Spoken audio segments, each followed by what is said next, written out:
Well, not gonna top this one for a while. I mean, thank you for all the support on it, but this shit is kind of stressful. I gotta go back to the Triangle show for a minute.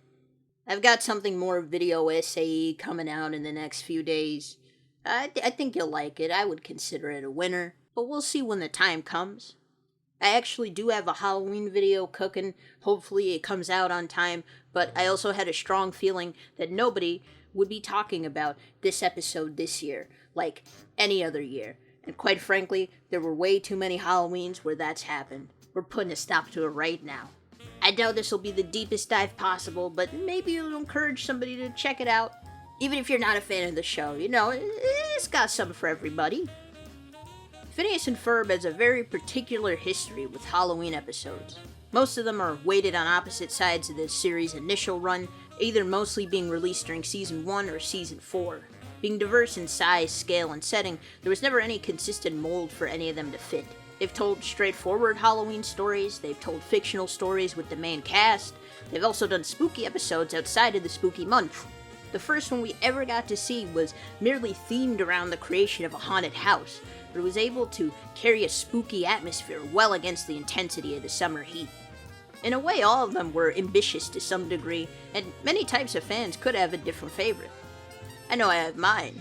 All of them have something new to offer, and while all satisfying watches in their own right, most haven't really been the Halloween special, It's arguably a rare subset of the show that stays the most consistent over time.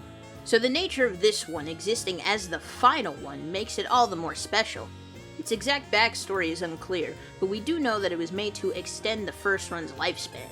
Out of 5 hour-long specials released as part of Season 4, 4 of them, including this one, were greenlit after the season order. There was an assumption that, given a bit of extra time, Disney could renew the show for more episodes with the same staff carried over from the last batch. Up to that point, the only other special of its ilk was Summer Belongs to You, more or less considered the pre-eminent Phineas and Ferb adventure.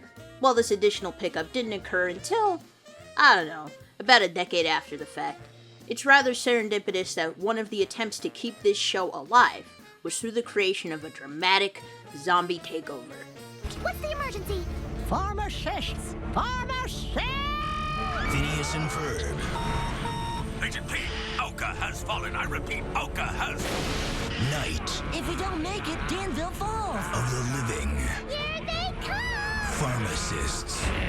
Considering the ways these characters cropped up in future media, it is all too prescient that the zombies were formed in the visage of Hines.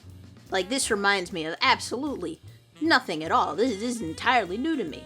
I mean, I couldn't see anyone else in his position, but it's just very convenient. That's all I'm saying. As a consequence of its extraordinary runtime, the infection itself is given a level of seriousness it wouldn't normally take on. While making use of particular application of metatextual awareness, the peak of dramatic gravitas is reached. Arguably a wilder roller coaster than the one that started it all. It's a level of dark that hasn't been fully embraced in a long, long time.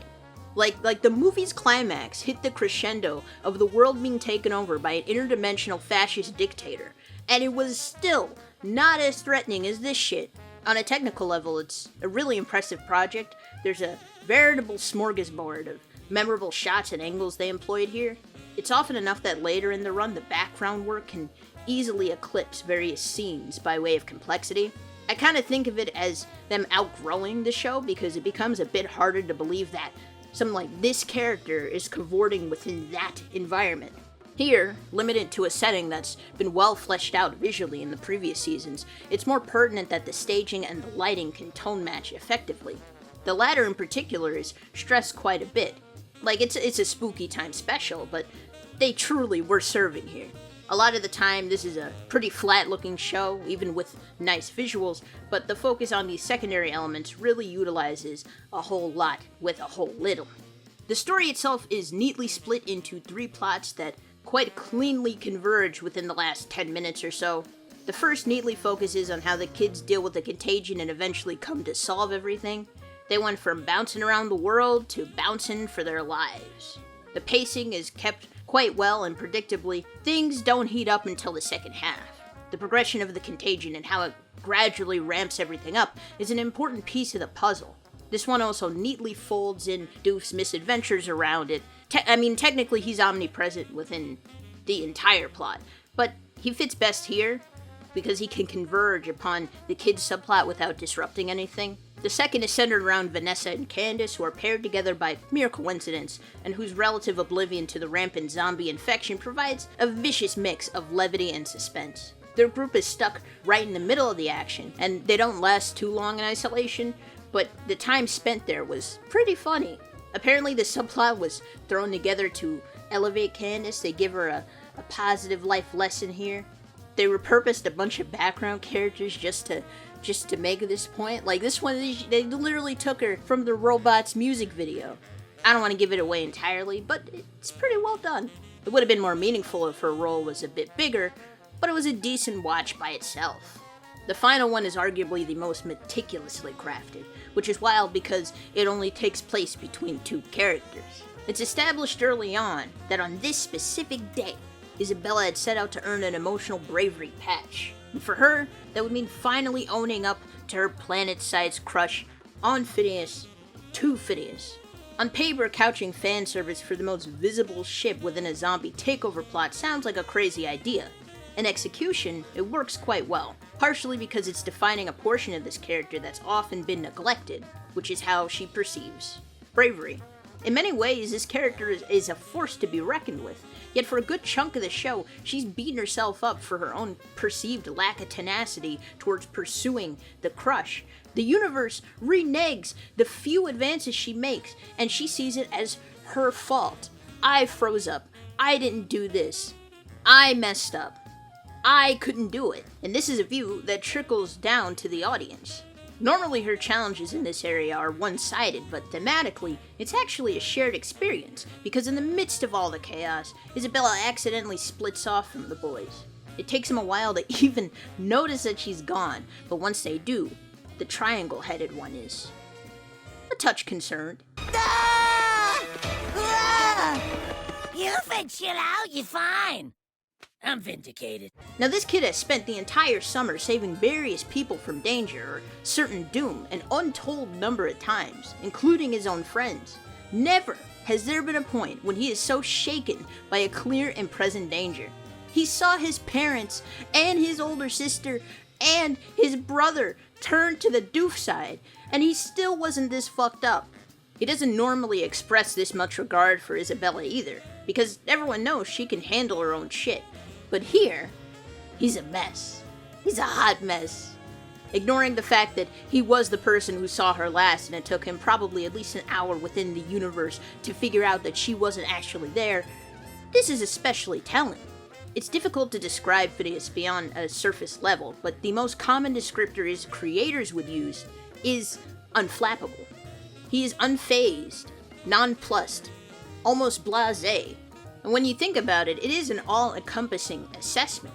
It's the centerpiece of his optimistic purview, mostly because he has the knowledge and the wherewithal to be able to pull off all this elaborate shit, or improvise if something goes wrong.